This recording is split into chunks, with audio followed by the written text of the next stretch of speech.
হ্যাঁ, লাইভ শুরু করে দিয়েছি। হ্যাঁ, শুরু করেন আপু। আসসালামু আলাইকুম। ওয়ালাইকুম আসসালাম। আমার সুপ্রিয় শিক্ষার্থী বন্ধুরা, কেমন আছো তোমরা? ভালো আছি।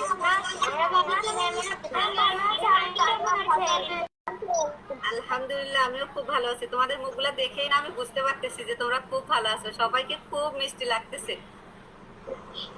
তো আমি তোমাদেরকে একটা ছোট গল্প বলতে চাই, তোমরা কি শুনতে চাও? ও, হ্যাঁ, খুব ছোট্ট একটা গল্প। সেটা হচ্ছে স্কটল্যান্ডের রাজা রবার্ট ব্রুস। উনি বারবার যুদ্ধে পরাজিত হয়ে নিজের রাজ্য ছেড়ে পালিয়ে যাবার চিন্তা ভাবনা করলেন, মানে যাচ্ছেনই আর কি। তো হঠাৎ তিনি দেখতে পেলেন পাহাড়ের গুহায় একটা মাকড়সা বারবার জাল বুনতে ব্যর্থ হচ্ছিল। ব্যর্থ হবার পর বারবার চেষ্টা করে অবশেষে সপ্তমবার সে জাল বুনতে সফল হলো। এটা দেখে রবার্ট ব্রুস খুবই অনুপ্রাণিত হলো এবং তিনি ফিরে আসলেন। এসে আবারও নতুন করে সৈন্য জোগাড় করে যুদ্ধ যুদ্ধ করতে শুরু করলেন। এবং তিনি সপ্তমবারে গিয়ে সেই যুদ্ধে জয়ী হলেন। তিনি কিন্তু প্রথমে 6 বার পরাজিত হয়েছিলেন, সপ্তমবারে গিয়ে জয়ী হয়েছিলেন। তো এই গল্প থেকে তোমরা কি শিখলে? চেষ্টা করলে সবই হয়। জান্নাতকে অসংখ্য ধন্যবাদ। চেষ্টা করলে সবই সম্ভব।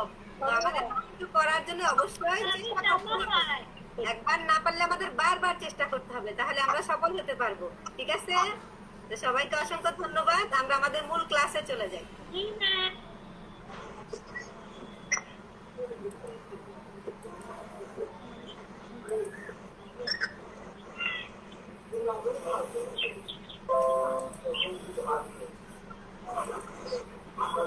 তোমরা কি আমার স্ক্রিনটা দেখতে পাচ্ছ?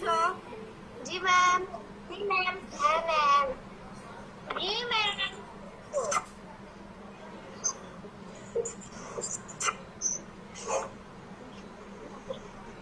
আমার আজকের ক্লাসে তোমাদের সবাইকে স্বাগত।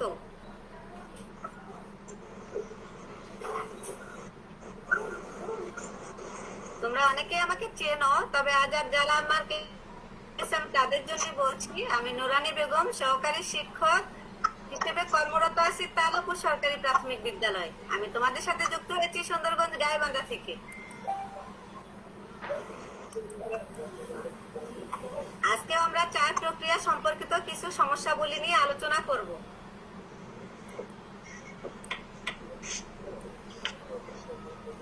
আচ্ছা, আমাদের প্রথম সমস্যা। রাহা, তুমি এটা একটু পড়ো তো বাবু। জেলা সাহেবের মাসিক বেতন ৮,৭৬৫ টাকা।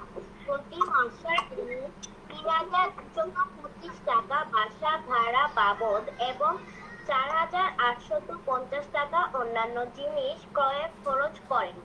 অবশিষ্ট টাকা তিনি একটি ব্যাংকে জমা রাখেন।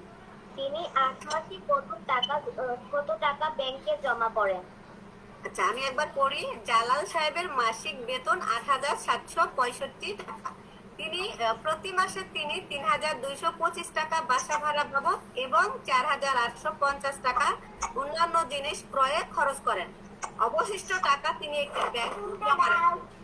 তিনি ৮ মাসে কত টাকা ব্যাংকে জমা করেন? আচ্ছা, তোমরা কি এরকম অঙ্ক আগে করেছো? মনে আছে কি? জি ম্যাম, করছি। হ্যাঁ, আলতাফ সাহেবের অঙ্ক, তাই না? এরকম ছিল না? সেখানে ছিল 1 বছর আর এখানে আমাদের 5 মাস। আমরা একটু দেখি আমরা অঙ্কটা কিভাবে করব। ঠিক আছে? আচ্ছা, বাড়ি ভাড়া দেন কত টাকা বলো তো? বাড়ি ভাড়া কত টাকা দেন? ৩,২২৫ টাকা। অন্যান্য খরচ করেন কত টাকা? 4,850 টাকা। তাহলে তিনি মোট খরচ কত টাকা করেন? এসো আমরা যোগ করে দেখি। দেখো, 5 আর 0 কত হয়? 5। 2 আর 5-এ 7। 8 আর 2-এ 0। 3 আর 4-এ 7 আর হাতে রেখে 8। হ্যাঁ, 8,075 টাকা। আমরা এই যে উনি যে খরচ করেন বাড়ি ভাড়া দেন এবং অন্যান্য খরচ করেন, এই দুইটাই তো ওনার খরচ, তাই না? আমরা কি করেছি, এই মোট খরচটাকে যোগ করেছি। এইটুকু কি তোমরা বুঝতে পেরেছো? বলো ম্যাম কত নাম্বার সবাই পেজ? এটা 20 পৃষ্ঠা। ম্যাম তাহলে মাসিক আয়ের থেকে মোট খরচ বাদ দিয়ে দিলে অবশিষ্ট টাকা থাকবে। আচ্ছা ঠিক আছে, আমরা সেটা দেখবো। আমি বলতেছি যে এই যে বাড়ি ভাড়া আর অন্যান্য খরচ, এই দুটো আমরা যোগ করেছি, মানে তার মোট খরচটা আমরা যোগ করেছি। এইটুকু কি তোমরা বুঝতে পেরেছো? জি ম্যাম। তাহলে তিনি মাসিক বেতন পান কত টাকা? মাসিক কত টাকা বেতন পান? এটা আমাদের বইয়ে দেয়া আছে 8,765 টাকা। 8,785 টাকা। হ্যাঁ, এটা আমাদের বইয়ে দেয়াই আছে। আর খরচ করে এটা আমরা বের করলাম, তাই না? তিনি খরচ করেন কত টাকা? 8,075 টাকা। এটা তিনি খরচ করেন। ম্যাম এক মাসে অবশিষ্ট থাকে 690 টাকা। আচ্ছা আমরা দেখি সেটা। তাহলে তিনি প্রতি মাসে ব্যাংকে কত টাকা জমা করেন দেখো। আমরা বিয়োগ করলে কত পাবো? 5 থেকে 5 বাদ দিলে 0। তাহলে 16 থেকে 7 বাদ দিলে 9। এই যে 6 আছে, 6 যেহেতু ছোট সেজন্য আমরা এর সাথে 1 যোগ করব, মানে 10 যোগ করব, 16 হয়ে যাবে। তাহলে 16 থেকে 7 বাদ দিলে 9 হয়। আমাদের হাতে 1 থেকে গেল, যেহেতু আমরা 6 কে 16 ধরেছিলাম, তাহলে 1 আছে, কত হলে 7 হবে? 6, 690 টাকা। আচ্ছা, কোন ব্যক্তি তার যেটা আয় সেখান থেকে যেটা ব্যয় করেন, তারপরে তো বাকি টাকা ব্যাংকে জমা রাখেন, তাই না? আমরা কিন্তু সেইটাই করেছি, মোট খরচগুলো যোগ করে নিয়েছি, তারপর ওনার মাসিক বেতন থেকে আমরা খরচটা বাদ দিয়েছি। আচ্ছা, এটা কয় মাসের টাকা বলতো একটু? এক মাসে। তাহলে 1 মাসে ব্যাংকে জমা করেন কত? হয় 5,520 টাকা। আচ্ছা, 1 মাসে ব্যাংকে জমা হয় কত? 690 টাকা। তাহলে 8 মাসে কি কম হবে না বেশি হবে? বেশি। বেশি, তাই না? বেশি হবে 520 টাকা। বেশি হলে আমরা গুণ করবো। আচ্ছা, আমরা দেখবো মিল করে তোমার সাথে। তোমাকে ধন্যবাদ, তুমি হয়তো আগেই করে ফেলেছো, অসংখ্য ধন্যবাদ তোমাকে। আচ্ছা, তাহলে আমরা যদি 0 দিয়ে 8 কে গুণ করি কত হয়? আমার শেষ। 8 নং 72, 2, 72 এর 2, 6 8 48, আমি আগে পাচ্ছি না। শুনতে পাচ্ছ না? ম্যাম আমার শেষ। আচ্ছা, তাহলে তোমার আমি অঙ্ক খুঁজে পাচ্ছি না। হ্যাঁ, কি বললে আরেকবার বলো বাবু। ম্যাম আমারটা হয়েছে না। অঙ্ক খুঁজে পাচ্ছ না? তুমি তোমার গণিত বইয়ের 20 পৃষ্ঠা বের করো। 20 পৃষ্ঠার একদম প্রথমের অঙ্কটা দেখো। ম্যাম এটা করব? আচ্ছা, করতে হবে না, তোমরা এইটুকু বুঝেছো? এই অঙ্কে কি কারো কোনো সমস্যা আছে? না ম্যাম আমি না ম্যাম সমস্যা থাকলে বলতে পারো, কোনো সমস্যা থাকলে। না ম্যাম সমস্যা আছে? ম্যাম ম্যাম আমি করে ফেলছি। আচ্ছা, অসংখ্য ধন্যবাদ। মিলে গেছে না? এবার তোমরা একটা কাজ করো তো। 5,520 টাকা। আচ্ছা, যারা করে ফেলেছো সবাই এবার একটু কাজ করো তো তোমরা, যে তিনি 10 মাসে কত টাকা ব্যাংকে জমা করবেন এটা একটু বের করো তো। সবাই নিজেদের খাতায় এটা বের করবে, 10 মাসে কত টাকা তিনি ব্যাংকে জমা করেন।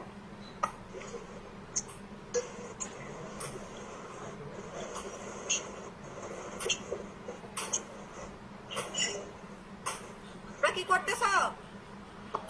জি ম্যাম জি ম্যাম ম্যাম করতেছি। আমার শেষ। জি ম্যাম ম্যাডাম আমার হয়েছে। ম্যাম আমার হয়েছে। সবার হলে আমি শুনবো। ম্যাম 6,900 টাকা। ম্যাম আমার হয়েছে। কত হয়েছে উত্তর বলো তো? 6,900 টাকা। হ্যাঁ, কারণ আমরা কি 6,900 কে যদি 10 দিয়ে গুণ করি, 6,900 টাকা। হ্যাঁ, 690 কে 10 দ্বারা গুণ করলে কি হবে? শুধু একটা শূন্য বেশি হবে, তাই না? 900 টাকা। আমার 900 টাকা। হ্যাঁ, সুন্দর হয়েছে। আমার 6,900 আচ্ছা, যদি 7 মাসের চাইতো তাহলে আমরা কি করতাম? মাস থেকে 7 দ্বারা গুণ করতাম। এখানে তো 8 মাসের জমা রয়েছে, তাই জন্য আমি 8 মাসের বেতন থেকে 690 টাকা বিয়োগ করব। বিয়োগ করবা কেন? গুণ করবা। ম্যাম ওইখানে তো রয়েছে 8 মাসে যত জমা হয়, তাহলে 7 মাস বের করতে হলে 690 5,520। হ্যাঁ হ্যাঁ হ্যাঁ, এটাও ঠিক বলেছো। এইভাবেও হবে, তুমি 8 মাস থেকে 1 মাস বাদ দিলেই হবে, কিন্তু আমরা সহজেই করব। 1 মাসে যদি 690 হয় তাহলে 7 মাসকে আমরা কি করব? 690 কে 7 দ্বারা গুণ করব। এখন আমার কথাটা একটু দয়া করে মনোযোগ সহকারে শোনো। যদি বলে যে আহ, জালাল সাহেব 3 মাসে বাড়ি ভাড়া দেন কত টাকা, তখন আমরা কি করব বলো তো? 1 মাসের বাড়ি ভাড়ার সঙ্গে 3 গুণ করে দেব। 3 গুণ। হ্যাঁ ধন্যবাদ। তাহলে আমরা 1 মাসের বাড়ি ভাড়াকে 3 দ্বারা গুণ করব। তাহলে লিখলে 1 মাসের বাড়ি ভাড়া পায় ৩,২২৫ টাকা, অতএব 3 মাসে কত টাকা বাড়ি ভাড়া দেয়, তাই না? 1 মাসে বাড়ি ভাড়া দেয় কত? 3,225 টাকা। ৩,০২৫ টাকা। অতএব 3 মাসে বাড়ি ভাড়া দেয় ৩,২২৫ গুণ 3। গুণ করে যেটা হবে সেটা আমাদের উত্তর। আচ্ছা, এই অঙ্ক কি তোমরা বুঝতে পেরেছো? ক্লিয়ার? কারো কোনো সমস্যা আছে? না ম্যাম। আচ্ছা, ধন্যবাদ সবাইকে। পরবর্তী অঙ্কে যাচ্ছি। 3 মাসে হবে 9,675 টাকা। পড়ে উঠেছো? আচ্ছা বেশ, ধন্যবাদ। আচ্ছা, এই অঙ্কটা একজন একটু পড়ো তো। ফরিদা এবং ফাতেমার বেতন একত্রে 19,950 টাকা। ফরিদা অপেক্ষা ফাতেমা 2,450 টাকা বেশি পায়। ফরিদা এবং ফাতেমা প্রত্যেকের বেতন কত? ম্যাম, প্রথমে এই অঙ্কটা তো আপনি এক্সট্রা দিছিলেন। ম্যাম, এখানে যত টাকা এইটা আগে দিয়েছিলাম মনে হয়। আচ্ছা, আমার কথাটা একটু শোনো। বেশি আছে সেটি 19,950 দ্বারা বিয়োগ করতে হবে, তারপর সেটাকে 2 ভাগ করে আচ্ছা, তোমাকে ধন্যবাদ। আমরা দেখবো। আমি তোমার থেকেই শুনে নেবো, ঠিক আছে? আমি একবার অঙ্কটা বলি, আমি তোমার কাছ থেকে শুনে নিব। ফরিদা এবং ফাতেমার বেতন একত্রে 19,950 টাকা। একত্রে মানে তো সবাই বোঝো, তাই না? দুইজনের একসাথে এতগুলা টাকা, 19,950 টাকা। ফরিদা অপেক্ষা ফাতেমা 2,450 টাকা বেশি পায়। এখানে কে বেশি পায়? ফাতেমা কত টাকা বেশি পায়? 2,450 টাকা। 2,450 টাকা বেশি পায়। ফরিদা এবং ফাতেমার প্রত্যেকের বেতন কত টাকা? আচ্ছা, এখন ধরো ঈশা আর স্বস্তিকা, তোমাদের দুইজনের মিলে 20 টাকা আছে। আমার কথা কি শুনতে পাচ্ছ? কে কথা বলতেছো? কথা বলিও না প্লিজ, আমার কথা একটু শোনো। ঈশা আর স্বস্তিকা মিলে দুইজনের কাছে 20 টাকা আছে। তো ঈশার থেকে স্বস্তিকার টাকা বেশি আছে, ঠিক আছে? তাহলে ঈশার কত টাকা আছে, স্বস্তিকার কত টাকা আছে, এটা বের করতে গেলে আমাদের প্রথমে কি করতে হবে? যে বেশি টাকা স্বস্তিকার, করতে হবে, সেটা থেকে বিয়োগ করতে হবে, বাদ দিতে হবে, তাই না? বাদ দেবার পর আমরা যদি 2 দিয়ে ভাগ করি তাহলে দুইজনের টাকা সমান হয়ে যাবে, বের হয়ে যাবে। তারপরে যার টাকা বেশি আছে সেই টাকাটা যোগ করতে হবে, যোগ করে দেবো। হ্যাঁ, অসংখ্য ধন্যবাদ। আমরা ঠিক একই নিয়মে এই অঙ্কটা করব। তো আমরা দেখি আমরা কিভাবে সমাধান করব। আচ্ছা, ফরিদা অপেক্ষা ফাতেমা বেশি পায় কত টাকা? 2,450 টাকা। 2,450 টাকা। আচ্ছা, ধন্যবাদ। তাহলে ফরিদার বেতন কত হবে আমরা দেখে নিই। হ্যাঁ, এই যে আমাদের মোট বেতন কত দুইজনের? 19,950। আমি তো অনেক সমস্যা নেই, আমি তো অনেক রকম লিখছি, পুরো অঙ্ক আমাদের লেখা শেষ হয়ে গেছে। কোনো সমস্যা নেই। আরেক ভাবে লিখলেও হবে। এইভাবে লিখছি মানে এই নয় যে এইভাবেই হবে, অন্য কোনো ভাবে হবে না, এমন কোনো কথা নেই, ঠিক আছে? হ্যাঁ, আচ্ছা, আমরা একটু দেখে নেই, সমস্যা নেই। আমি তোমারটাও শুনবো, ঠিক আছে? তুমি কিভাবে লিখেছো শুনবো। আচ্ছা, দেখো এখানে মোট বেতন কত? 19,950 টাকা। এখান থেকে আমরা এই যে বেশি বেতন, ফাতেমার বেশি বেতন কত? 2,450 টাকা। এটা আমরা বাদ দেবো। বাদ দিলে কি হবে? দুইজনের বেতন কি হবে? সমান হবে, তাই তো? তাহলে দুইজনের বেতন যদি সমান হয় তাহলে এর অর্ধেক টাকা অবশ্যই ফরিদার বেতন হবে, তাই তো? বুঝতে পেরেছো এই লাইনটা? আচ্ছা, আমরা বাদ দিই। বাদ দিয়ে কত হয় দেখি। দেখো, 0 থেকে 0 বাদ দিলে 0, 5 থেকে 5 বাদ দিলে 0, তাহলে 9 থেকে 4 বাদ দিলে 5, 9 থেকে 2 বাদ দিলে 7। আর কি যেখানে চলে আসে। হ্যাঁ, একে আমরা 2 দিয়ে ভাগ করব। একে যদি আমরা 2 দিয়ে ভাগ করি কত হয় দেখো? 8,750 টাকা। আচ্ছা, এটা কার বেতন? ফরিদার বেতন। এটা ফরিদার ফরিদার বেতন। আবার একটু লিভ নিতে হবে। কেন, কি সমস্যা হচ্ছে? প্লিজ, আমার ল্যাপটপের চার্জ শেষ হয়ে গেছে।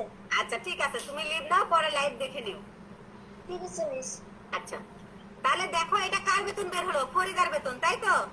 তাহলে এখন আমার বেতন কি ফরিদার থেকে কত টাকা বেশি? ফরিদার থেকে 2,450 টাকা বেশি। 2,450 টাকা বেশি। ফরিদার বেতন 8,750 টাকা। ফাতেমার বেতন 8,750 যোগ 2,450। হ্যাঁ, তোমাকে অসংখ্য ধন্যবাদ। তাহলে ফরিদার সাথে আমরা এই যে বেশি বেতনটা এটা যোগ করে দিব। যোগ করে দিলে আমাদের কি হবে? ফাতেমার বেতন বের হবে। এই যে ফরিদার বেতন 11,200 টাকা। 11,200 টাকা। কত হবে? 11,200 টাকা। অসংখ্য ধন্যবাদ, উত্তর মিলেছে তোমার সাথে। আমি আর যে মিনিটছে ম্যাম। আচ্ছা, আরেকজন আমাকে বললো যে ম্যাম আমি এইভাবে করি নাই, আমি অন্যভাবে করেছি। সে একটু বলো তো বাবু, আমি একটু বড় ভাবে করেছি। আমি করছি। তুমি আমাকে একটু শোনাও। শোনাও। করিনি। আমি প্রথমে লিখছি ম্যাম, হ্যাঁ, বল। 19,950 টাকা থেকে ফাতেমা 2,450 টাকা বাদ দিয়ে দুজনের টাকা সমান হবে। পরে দিয়ে 19,950 বিয়োগ 24,50 দিয়ে 17,500 টাকা হয়েছে। পরে দিয়ে আমি লিখছি ফরিদার বেতনের পরিমাণ দিয়ে 17,500 কে ভাগ দিছি 2 দিয়ে, আসছে 8,750 টাকা। পরে দিয়ে ফাতেমার বেতনের পরিমাণ আমি এইভাবেই করেছি। 750 যোগ 450 টাকা দিয়ে যোগ করছি, বলতে 11,200 টাকা হয়েছে। হ্যাঁ, হয়েছে তো, তোমারটাও হয়েছে। আমরা যে কোনোভাবে করতে পারি। আমি এইভাবে করেছি, তার মানে এটা নয় যে এইভাবেই হবে, অন্য কোনো ভাবে হবে না, এটা নয়। তুমি একদম ঠিক লিখেছো। হ্যাঁ, তোমার অঙ্ক হয়েছে। আচ্ছা, ধন্যবাদ। এভাবে যারা করেছো, হ্যাঁ, এভাবে যারা করেছো তাদেরও হয়েছে। তাহলে আমাদের উত্তর কত? ফরিদার বেতন কত? আচ্ছা, ধন্যবাদ। 8,750 তোমার বেতন কত? 11,000। তোমার বেতন 11,200। এই অঙ্কটা, এই যে পরের অঙ্কটা তোমরা নিজেরা করবে। 11,200 টাকা। এই অঙ্কটা তোমরা নিজেরা করবে, ঠিক আছে? দেখো, এই অঙ্কটা দেখে নাও। জি ম্যাম। একটা যোগ হবে, তারপর বিয়োগ হবে। ওইভাবে এই অঙ্কটা করা যায়, ঠিক আছে?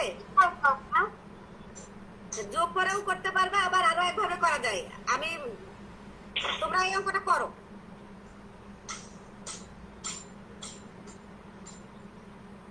তোমরা কি শুরু করে দিয়েছো? জি ম্যাম। Yes ma'am.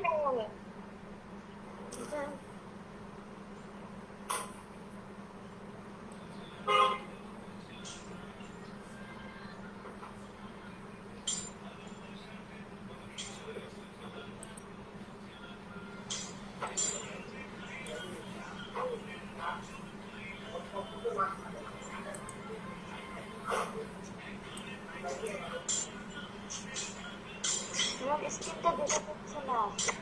দেখতে পাচ্ছ না? দেখতে পাচ্ছ কি এখন? একটু বড় হয়ে উঠছে। বড় করে দিব?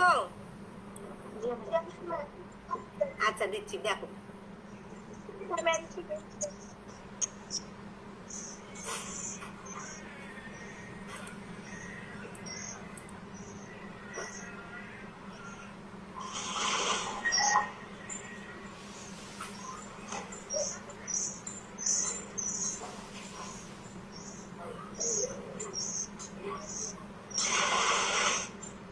ম্যাম আমার শেষ। ধন্যবাদ, ম্যাম আমার শেষ।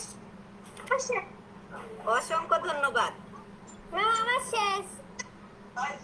অসংখ্য ধন্যবাদ। সবার শেষ হয়েছে? কারো কি বাকি আছে এখনো? আমার বাকি। ম্যাম আমার শেষ। আচ্ছা, ধন্যবাদ। যার বাকি আছে করো বাবু, করো, সমস্যা নেই, আমি আছি, তুমি করো।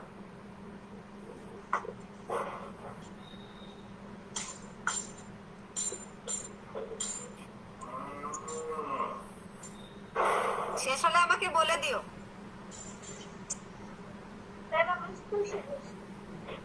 আচ্ছা, ধন্যবাদ। তাহলে আমরা দেখে নেই, ঠিক আছে? আচ্ছা, এই অঙ্কটা কিন্তু দুই ভাবে করা যায়। আমি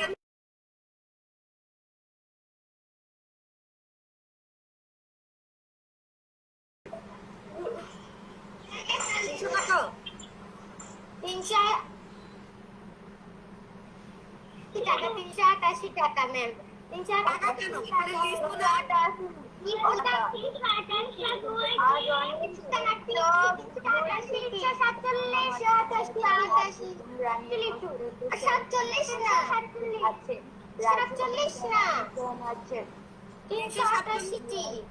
388 আর কত হবে? 302। 302 388 রনির লিচুর পরিমাণ 302 আর রাজুর লিচুর পরিমাণ অঙ্কটা কে পড়তেছো? হাসান আমির আগে থেকে কে পড়তে হাসান আমির কে আছো শোনা? একটু মিউট হও, করিও না, আমরা তো অঙ্কটা পড়েছি তাই না? আচ্ছা আমি তোমাদের এখন একটু কথা বলতে চাইছি, শোনো। এখানে রাজু আর রনির একত্রে কত 690টি লিচু আছে, তাই তো? রাজু অপেক্ষা রনির 86টি লিচু কম আছে। আচ্ছা রনির কম আছে মানে কার বেশি আছে? রাজুর বেশি আছে রাজুর বেশি আছে তাই না? রাজুর বেশি আছে হ্যাঁ, রনির যেহেতু 86টা লিচু কম আছে, তার মানে রাজুর অবশ্যই 86টি লিচু বেশি আছে, তাই তো? তাহলে আমরা ওইটা দেখবো। এই অঙ্কটা দুই ভাবে করা যায়। আমি আগের অঙ্কটা যে নিয়মে করেছি এই অঙ্কটা একই নিয়মে করেছি। দেখো রাজুর লিচু বেশি আছে কতটি? 86টি। রনির লিচু আগে 47টি যে অঙ্ক করতে করেছি আমি এই অঙ্কটা আগের মতনই করেছি এই দেখো রাজুর লিচু, এখানে কিন্তু রনির লিচু কম আছে, এই কথাটা লেখা যায়। কে কথা বলতেছে একটু চুপ করো বাবু, একটু শোনো। যদি সমস্যা হয় আমাকে বলিও যে এইটুকু বুঝি না, আমি বুঝাই দিব। রাজুর লিচু বেশি আছে 86টি। আচ্ছা আমি এই কথাটা কেন লিখলাম বলো তো? এখানে তো রনির লিচু কম আছে 86টি। এটার অর্থ কি তোমরা বুঝতে পেরেছো যে রাজুর কম থাকার অর্থ রনির কম থাকা মানে রাজুর বেশি আছে? কারণ এখানে তাই তো? মোট দেওয়া হয়েছে এবং সেটার মধ্যে রনির কম আছে আর রাজুর কম আছে, হ্যাঁ। মোট তাহলে রনির লিচু থেকে কম বেশি হবে আচ্ছা ঠিক আছে শোনা, এবার একটু দেখো রনির লিচু কত, মোট লিচু কত 690 থেকে এই যে বেশি লিচু রাজুর বেশি লিচু 86টি আমরা বাদ দিয়েছি, এর অর্ধেক। এই যে 690 থেকে আমরা যদি 86টা লিচু বাদ দিই তাহলে দুইজনের লিচু সমান হয়ে যাবে। তাহলে এটা আমরা দুইটা ভাগ করলে কত হয় দেখো? 302টি। তাহলে রনির লিচু আছে 302টি, রনির লিচু আছে 302টি। তাহলে রাজুর লিচু কি হবে? 86টি এর সাথে যোগ করতে হবে। রাজুর লিচু আছে 302 যোগ 86 সমান কতটি? 388টি।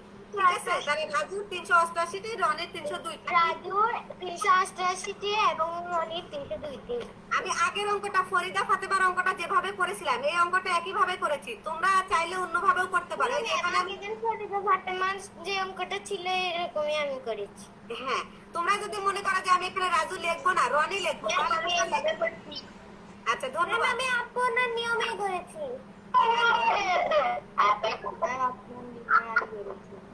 আরো একভাবে করা যায়, এটা আমি একটু বলবো তোমাদের। আমিও আপনার নেন।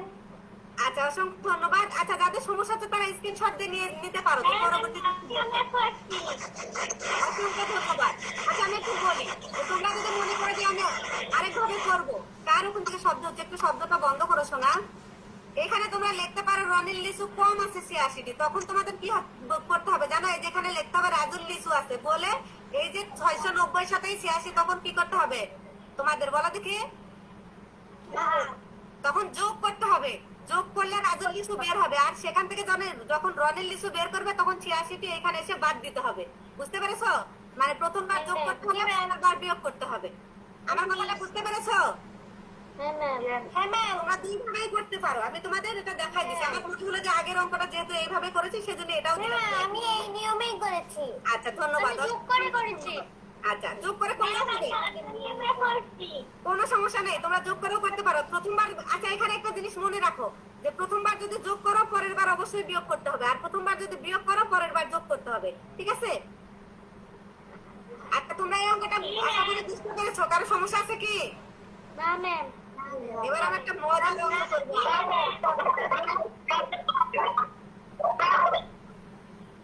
কে কথা বলতেছ? আচ্ছা এবার আমরা একটা মজার অঙ্ক করব, সবাই একটু দেখো তো। আচ্ছা তুর্য আসো,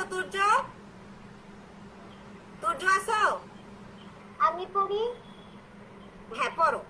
আমি পড়বো। ম্যাম, মা এবং পুত্রের বয়সের সমষ্টি 60 বছর। মায়ের বয়সের তাদের প্রত্যেকের বয়সের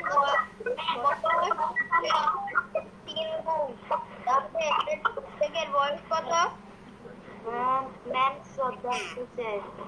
আচ্ছা যেখান থেকে শব্দ হচ্ছে বাবু একটু মিউট থাকো, আমরা একটু মনোযোগ দিয়ে দেখি। ঠিক আছে? আমরা যদি মনোযোগ সহকারে শুনি এবং দেখি আমরা সহজেই বুঝতে পারবো। দেখো মা এবং পুত্রের বয়সের সমষ্টি 7 বছর। তোমরা তো আশা করি সমষ্টি বোঝো, তাই না? সমষ্টি মানে যোগফল। সমষ্টি মানে যোগফল। যোগফল মায়ের বয়স আর পুত্রের বয়স দুজনের বয়স যদি আমরা যোগ করি তাহলে 7 বছর হবে। মায়ের বয়স পুত্রের বয়সের 3 গুণ। এর অর্থ হলো যদি পুত্রের বয়স 9 হয় তাহলে মায়ের বয়স হবে 27। যদি পুত্রের বয়স 10 হয় তাহলে মায়ের বয়স হবে 30। যদি পুত্রের বয়স 15 হয় তাহলে মায়ের বয়স হবে 35। বয়সে সেই বয়সের 3 গুণ মায়ের বেশি হবে। 3 গুণ হবে মায়ের বয়স। হ্যাঁ, পুত্রের যে বয়স সেই বয়সের 3 গুণ হবে মায়ের বয়স। আমি তোমাদের জন্য একটা চিত্র রেখেছি, দেখো। এইটা হলো এই 1 গুণ হলো মায়ের বয়স, পুত্রের বয়স। এই যে পুত্রের, এই 1 গুণ হলো পুত্রের বয়স।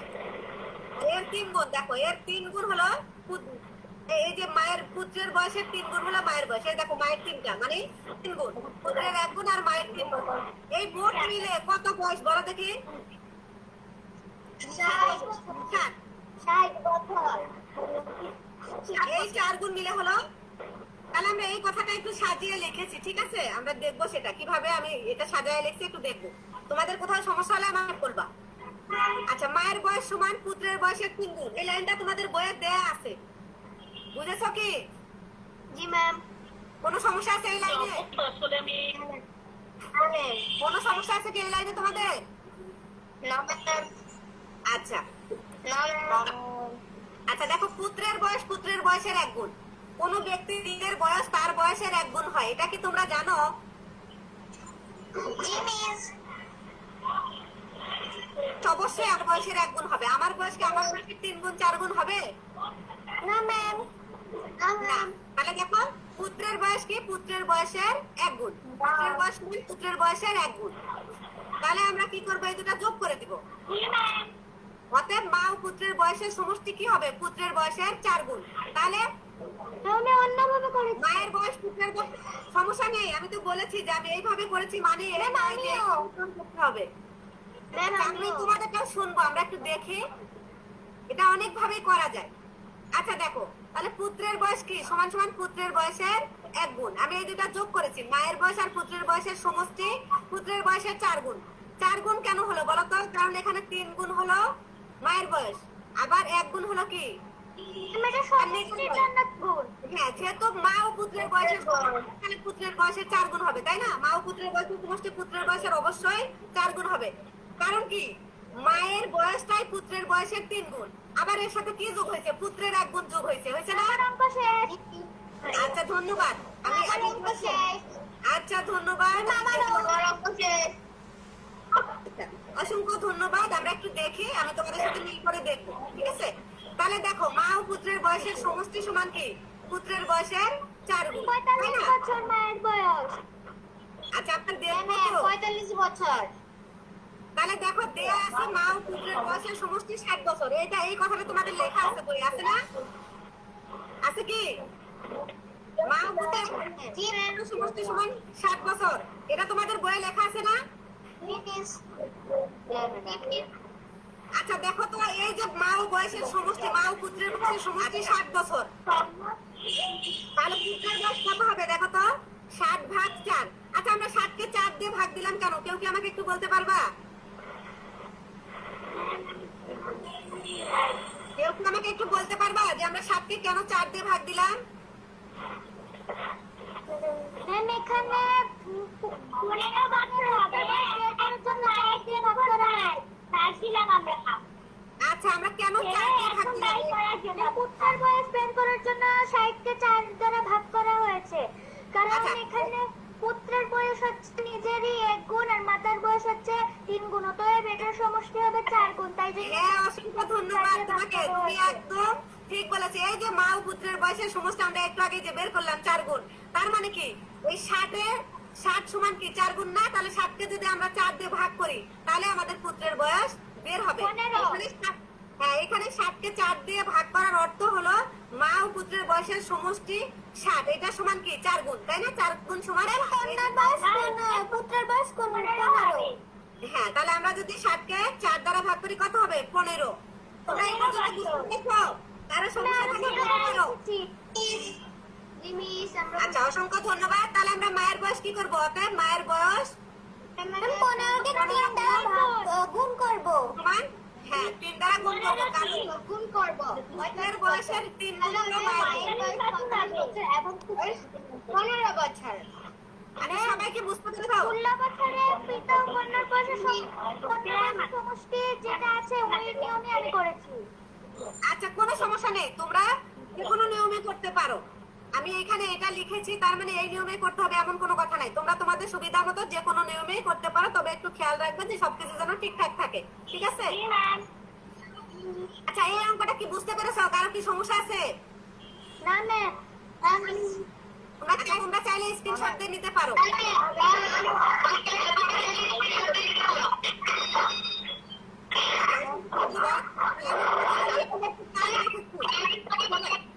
কোথায় থেকে শব্দ হচ্ছে একটু মিউট হও বাবু।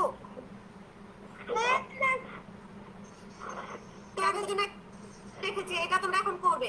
এটা তোমরা দেখতে পাচ্ছ আমি কি লিখেছি বলো তো? দশ বছর পাঁচটি কত হবে? সমষ্টি কত হবে? 10 বছর পরে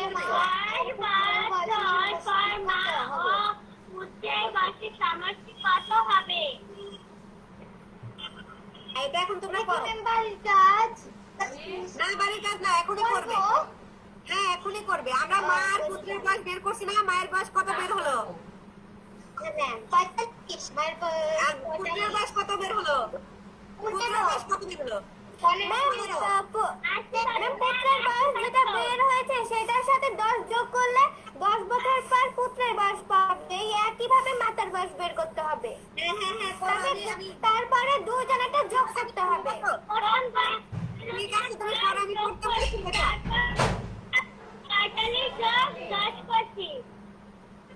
ঠিক আছে তোমরা বলতেছো কেন? বলে দিচ্ছি কেন? তোমরা নিজেদের খাতায় করো, আমি সবাইকে ধরবো তো। এটা সবার জন্য, সবাই করবে এটা। সবাই নিজেদের খাতায় এই অঙ্কটা করবে, আমি সবাইকে জিজ্ঞেস করবো তো। ধন্যবাদ। তুমি একটু মিউট থাকো, কাউকে বলিও না, আমরা শুনবো। অন্যের উত্তর কি হয়েছে, তোমার সাথে মিলে গেল কিনা আমরা শুনবো।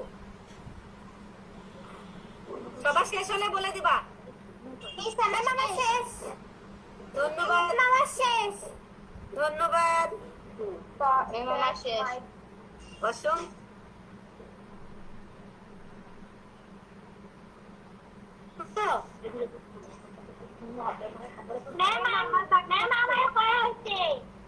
আচ্ছা যার বাকি আছে করো, সমস্যা নেই, সময় আছে, করো।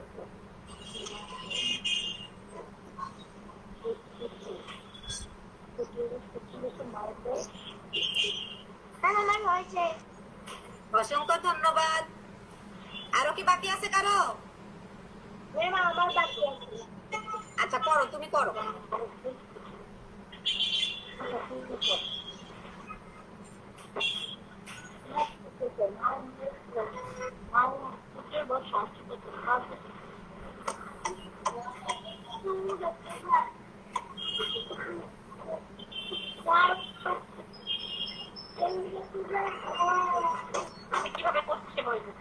ম্যাম কোথা থেকে শব্দ আছে? আচ্ছা বলতে হবে না, আমি আমি দেখবো। আমি বাবু শব্দ করিও না, যেখান থেকে শব্দ হচ্ছে একটু মিউট থাকো বাবু। ম্যাম আমার আচ্ছা সবার কি শেষ হয়েছে? আচ্ছা ধন্যবাদ। এবার বলো তো তোমাদের উত্তর কত হচ্ছে? জাস্ট উত্তর বলবো, আর কিছু না। উত্তর কত হয়েছে বলো? 80 বছর। 80 বছর। সবার 80 বছর। সবার কি 80 হয়েছে? কি ম্যাম? 80 বছর। আচ্ছা 80 বছর।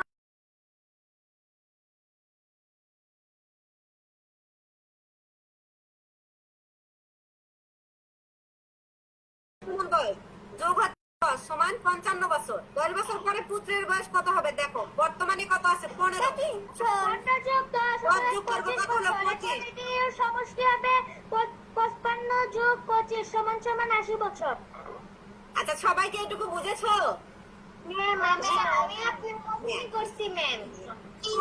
আচ্ছা অসংখ্য ধন্যবাদ। আচ্ছা তোমরা অনেকে অঙ্ক করতে করতে বলো যে ম্যাম সৃজনশীল অঙ্ক, সৃজনশীল অঙ্ক। সৃজনশীল নামটা শুনতে যত ভয় পাও, জিনিসটা তত ভয়ের না। মানে খুবই সহজ। খুবই সহজ এবং আমি প্রথম অংশটাকে বাদ দিয়ে লিখি, তারপর ওই শুরুর যেটা করে ফেলেছি সেটাকে বাদ দিয়ে এরপরের অংশটা আবার করি। মানে এটি হচ্ছে চারটা অঙ্ক একসাথে করা। আচ্ছা হোক, সমস্যা নেই। আচ্ছা এখন আমার কথাটা শোনো। সৃজনশীল হলো তোমাদের বুদ্ধি খাটাইতে হবে, ঠিক আছে, একটু মাথা খাটাইতে হবে, একটু চিন্তা করলে তোমরা পাবে। সৃজনশীল শুনে বা দেখে ভয় পাওয়ার কোনো কারণ নেই। এই যে আমি এটা দিছিলাম, তোমাদের সৃজনশীল অঙ্কগুলা কি এই টাইপেরই হয় না? তুমি হয় হ্যাঁ, তো এটা দেখে কি ভয় পাইছো? একটু চিন্তা করলেই পাবে যে কারো বয়স যদি এখন 45 হয়, 10 বছর পর অবশ্যই কি হবে, তার সাথে আরো 10 বছর যুক্ত হবে। যোগ হবে। হ্যাঁ, তো ঠিক আছে, তোমাদেরকে অসংখ্য ধন্যবাদ। আমি পরের অঙ্কে যাচ্ছি। করছি। আচ্ছা বাবু, বলো কি বলতেছিলা তুমি? আরেকবার বলো, শোনা বুঝতে পারি নাই। আমি আরেকবার করছি। আপনি প্রথমে হচ্ছে মায়ের বয়সের সাথে যোগ করছেন 10 বছর। আমি প্রথমে পুত্রের বয়সের সাথে 10 যোগ করছি। কোনো সমস্যা নেই, হবে। কোনো সমস্যা নেই, আমি তো বলেই দিয়েছি একটা করলেই হলো, তোমার উত্তর 80 মিলে গেলেই হলো, বুঝো নাই? আর পুত্রের বয়স 25 আর মায়ের বয়স, হ্যাঁ পুত্রের বয়স 25 আর মায়ের বয়স 55 হলেই হলো, ঠিক আছে? আচ্ছা, এই অঙ্কটা একটু দেখো, তোমরা সবাই একটু মনোযোগ সহকারে দেখো। ভাজক কি আমরা চিনি? ভাজক কাকে বলে বলবা একটু কেউ আমাকে? হ্যাঁ, ভাজক কাকে বলে? যেটা দ্বারা ভাগ করা হয়। অসংখ্য ধন্যবাদ। আর ভাগ যে সংখ্যা দ্বারা ভাগ করা হয় তাকে ভাজক বলে। ভাজক বলে। ভাগফল কাকে বলে? ভাগফল বলে। আচ্ছা, ভাগ করার পর যে ফল আমরা পাই সেটাই হচ্ছে ভাগফল। আর ভাগ শেষ কাকে বলে? ভাগ করার পর যে অবশিষ্ট সংখ্যা থাকে তাকে ভাগশেষ বলে। ভাগ করার পর নিচে যে অবশিষ্ট থাকে তাকে ভাগশেষ বলে। অসংখ্য ধন্যবাদ। এখানে বলছে যে ভাজক 78, ভাগফল 25 এবং ভাগশেষ ভাজকের 1/3। ভাজ্য কত? এই অঙ্কে আমাদের কি চাইছে? ভাজ্য। ম্যাম ভাজ্য চেয়েছে। ভাজ্যের একটা সূত্র আছে, আমরা নিশ্চয়ই সবাই জানি সেটা, তাই না? ম্যাম আমি জানি। অসংখ্য ধন্যবাদ। আচ্ছা, এই যে ভাজ্যের সবগুলো আইটেম পেতে গেলে আমাদের কি করতে হবে? ভাজক লাগবে, ভাগফল লাগবে এবং ভাগশেষ লাগবে। দেখো তো এখানে কি ভাগশেষ দেয়া আছে? ম্যাম ভাগশেষ দেওয়া আছে। আছে, কিন্তু একটু ভিন্ন ভাবে, তাই না? আমাদের বের করতে হবে। চলো আমরা বের করি। কিভাবে বের করবো আমরা একটু দেখে নিই। দেখো দেয়া আছে, কি দেয়া আছে? ভাজক কত? যার হয়েছে সে একটু চুপ থাকো, আমাকে সাহায্য করো, ঠিক আছে? তুমি বলো ভাজক কত? ভাজক 78। 78। তাহলে ভাগফল কত? 25। ভাগশেষ, ভাগশেষ সমান কি বলো তো? 78 এর 3 ভাগের 1। আচ্ছা, তো ধন্যবাদ। দেখো 3 ভাগের 1। ভাজকের 1/3, ভাগশেষ সমান কি? ভাজকের 1/3। আমার অঙ্ক শেষ। আচ্ছা, ধন্যবাদ। তাহলে এখানে দেখো তো ভাজক কত আছে? 78, তাই না? এর কি 1/3? 1/3 অর্থ বোঝো? জি ম্যাম। 3 ভাগের 3 ভাগের 1 ভাগ। 3 ভাগের 1 ভাগ। অর্থাৎ আমরা যদি একে কি করি, 3 ভাগে, এই যে 3 ভাগের 1 ভাগ, আমরা যদি 78 কে 3 দ্বারা ভাগ করি তাহলে আমরা সেটা পাবো। তাহলে আমি এখানে কাটাকাটি করেছি, 3 দ্বারা 78 কে কেটেছি, 3 দ্বারা 78 কে কাটলে হয় 26, 3 26 78। তাহলে আমরা ভাগশেষ কত পাইলাম? আচ্ছা, ধন্যবাদ। 3 ভাগের 1 ভাগ। হবে, ভাগ করলে হবে। তাহলে কত? 3 ভাগের 1 ভাগ, ভাগ করলেই হবে। তাহলে আমাদের ভাগশেষ ম্যাম আমি কাটাকাটি করেছি। অসংখ্য ধন্যবাদ। 2 ভাবেই হবে। তাহলে ভাগশেষ কত বলো তো? বের হলো 26। আচ্ছা, ধন্যবাদ। তাহলে আমরা কি জানি? ভাজ্য সমান ভাজক গুণন ভাগফল যোগ ভাজক ভাগশেষ। তাহলে ভাজক আমাদের কত ছিল? ভাজক 78 গুণ ভাগফল 25 যোগ ভাগশেষ 26। এখন 28 দিয়ে 25 কে গুণ করতে হবে। 25 কে গুণ করতে, এই যে আমি এখানে গুণ করেছি, দেখো 78 আর 25 গুণ করলে কত হয় দেখো। আমি যদি 5 দিয়ে গুণ করে 8 কে 1950। 0 5 7 35 আর 39 390। এবার 2 দিয়ে যদি গুণ করি কত হয় দেখো। 8 দুগুণ 16 এর 6, 7 দুগুণ 14 আর হাতে রাখে 15। এবার আমরা যোগ করব, যোগ করলে কত হয় দেখো। 0 1950। তারপরে কত দেখো, 5 3 8 এর একে 9 আর 1 নেমে আসলো, তাহলে কত হলো? 1950। এর সাথে আমরা কত যোগ করব? 26। 26। তাহলে আমরা যোগ করলে কত হয়? 1976। তাহলে কি তোমরা বুঝেছো? হ্যাঁ ম্যাম, আমার আপনার সাথে ফুল মিলে গেছে। আচ্ছা, ধন্যবাদ। ম্যাম আমারও মিলে গিয়েছে, খালি কাজ করে বাকি সব মিলে গিয়েছে। কোনো সমস্যা নেই, তুমি ভাগ করেছো তো, কোনো সমস্যা নেই, ওভাবেও আমরা করতে পারবো। তাহলে উত্তর কত? ভাজ্য 1976। আচ্ছা, কারো কি কোথাও কোনো সমস্যা আছে? কোনো লাইনে থাকলে বলতে পারো। না ম্যাম, আমি কিন্তু মোটেও বিরক্ত হবো না। তোমরা যদি ভাবো যে আমি বারবার বললে ম্যাম বিরক্ত হবে, আমি একটু বিরক্ত হবো না, বরঞ্চ তোমাদের শেখাতে পারলে আমি খুশি হব। অতএব কোথাও যদি সমস্যা থাকে তোমরা আমাকে বলতে পারো। আর সমস্যা আছে কি? না মিস। না ম্যাম। আচ্ছা ঠিক আছে, সবাইকে অসংখ্য ধন্যবাদ। এই যে তোমাদের বাড়ির কাজ, এটা একটু স্ক্রিনশট দিয়ে নাও। আচ্ছা, তোমরা কেন জানি আমাকে গত ক্লাসের বাড়ির কাজগুলো দাও নাই? শুধু দিয়েছিল কে? নিঝুম দিয়েছে আর ফাতেমা দিয়েছে, বাকিগুলো তোমরা কি পারো নাই নাকি ইচ্ছে করে দাও নাই? তুমি কি কিছু বুঝাবে? কি বললা? আমি একবার বলো। হ্যাঁ বলো। Hello sir. হ্যাঁ হ্যাঁ বাবু বলো। আমাকে পরিবর্তন থেকে বুঝাবে? আর একবার বলো, শোনা, আমি শুনতে পাই নাই, একটু জোরে বলো। আমাকে তো প্রথম থেকে বুঝাবে। প্রথম অঙ্কটা প্রথম লাইন থেকে বুঝাবেন আমাকে। কোন অঙ্কের বাবু? একটু বলো কোন অঙ্কের, কত নাম্বার অঙ্কের? আচ্ছা ওই যে একটু আগে যেটা বললেন। Hello ma'am. আচ্ছা আচ্ছা, আমাকে প্রথম লাইনটা বুঝাবে? হ্যাঁ বুঝাবো অবশ্যই। তুমি আমাকে একটু বলো শোনা যে কোন অঙ্কের প্রথম লাইন বুঝতে চাচ্ছো? কিছু যে ভাজ্যের। আচ্ছা, এই যে ভাজ্যের অঙ্কে। ম্যাম আমাকে প্রথম থেকে বুঝাবে, মানে প্রথম লাইনটা। আচ্ছা তুমি আমাকে বলো যে কোনটা, এই যে এটা। প্রথম লাইনটা বুঝাবে? হ্যাঁ অবশ্যই বুঝাবো। তুমি আমাকে বলো, এই যে এটা এইখানে। তুমি কি আমার স্ক্রিন দেখতে পাচ্ছো?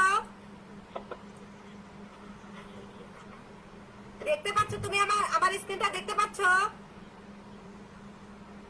ম্যাডাম কি আপনি লাইভ হচ্ছে না আজকে? আসসালামু আলাইকুম। জি ম্যাম। হ্যাঁ হচ্ছে তো। কেন লাইভ লাইভ কি কেটে গেছে নাকি? আমি তো দেখি একটু, আমার এখানে নোটিফিকেশন দেখায় না না। না না, চলছে চলছে, আপনি ক্লাস করেন, চলছে লাইভ। আচ্ছা এই বাবু শোনো আমাকে। বাবু তুমি বলো কোথায় বুঝতে চাইলা? এইখানে ম্যাম প্রথম লাইনে।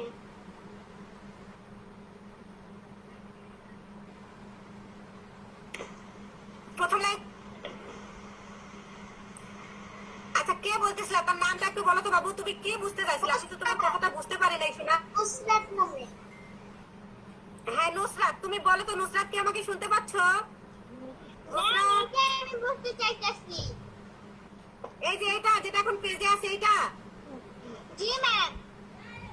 আচ্ছা ঠিক আছে, ধন্যবাদ তোমাকে। তুমি দেখো এখানে আমি কিছুই করি নাই শোনা। এখানে দেখো এই যে দেয়া আছে, ভাজকটা আমাদের বইয়ে দেয়া আছে, ভাজক 78। এটা দেয়া আছে, যেমন আছে আমি তেমনই লিখেছি। ভাগফলে দেয়া আছে 25।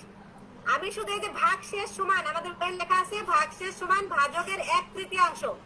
ভাজকের 1/3, এর অর্থ হলো ভাজক যা আর 3 ভাগের 1 ভাগ হচ্ছে ভাগ শেষ। তাহলে ভাজকের 1/3। তাহলে দেখো ভাগ শেষ ভাজকের 1/3। তাহলে ভাজক কত? 78। ভাজক কত? 78 গুণন 1/3 মানে 1/3। 1/3 মানে 3-এর 1। 1/3 মানে 3-এর 1। কোন জিনিসকে 3 ভাগ করে, হ্যাঁ 1/3 অর্থ হলো কোন জিনিসকে 3 ভাগ করে তার 1 ভাগ নেওয়া। বুঝতে পারছো? তাহলে এই যে 78, এটা আমরা 3 ভাগ করবো। আমরা যদি 3 দিয়ে ভাগ করি তাহলে সেভাবেও হবে, আবার যদি কাটাকাটি করি তাও হবে। আমি যদি 3 দিয়ে 78 কে কাটি তাহলে 26 হবে। 78-এর 3 ভাগের 1 ভাগ হলো 26। এখন কি তুমি বুঝতে পেরেছো? জি ম্যাম। নুসরাত কি বুঝতে পেরেছো এখন? ম্যাম আমি যদি ভাগ করি? হ্যাঁ ভাগ করলে হবে, সমস্যা নেই। তুমি 78-কে যদি 3 দ্বারা ভাগ করো, এই যে এই লাইনটা লিখবে ভাজকের 1/3, তাহলে 78 ভাগ 3 তাও হবে। পরে যদি তুমি 26 লেখো তাও হবে, কোনো সমস্যা নেই। তুমি কি এখন ক্লিয়ার হয়েছো নাকি আরো সমস্যা আছে? আচ্ছা ধন্যবাদ। তাহলে পরে আমরা কি করছি? এই যে আমরা জানি ভাজ্য সমান ভাজক গুণন ভাগফল যোগ ভাগশেষ।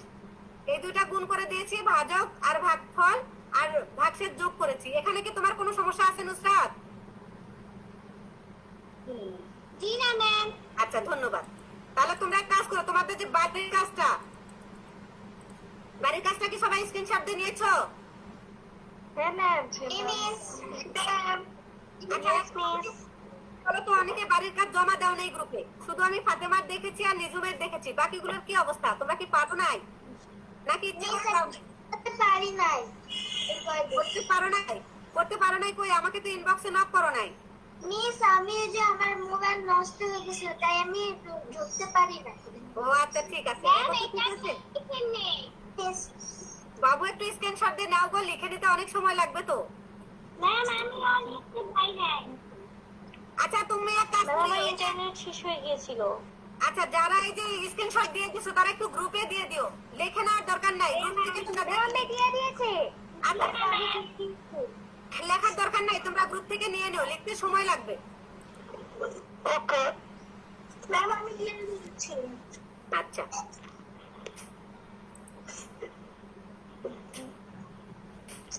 তো তোমরা যারা এতক্ষণ আবার ক্লাসে যুক্ত ছিলে সবাইকে আমি আন্তরিক ধন্যবাদ জানাচ্ছি।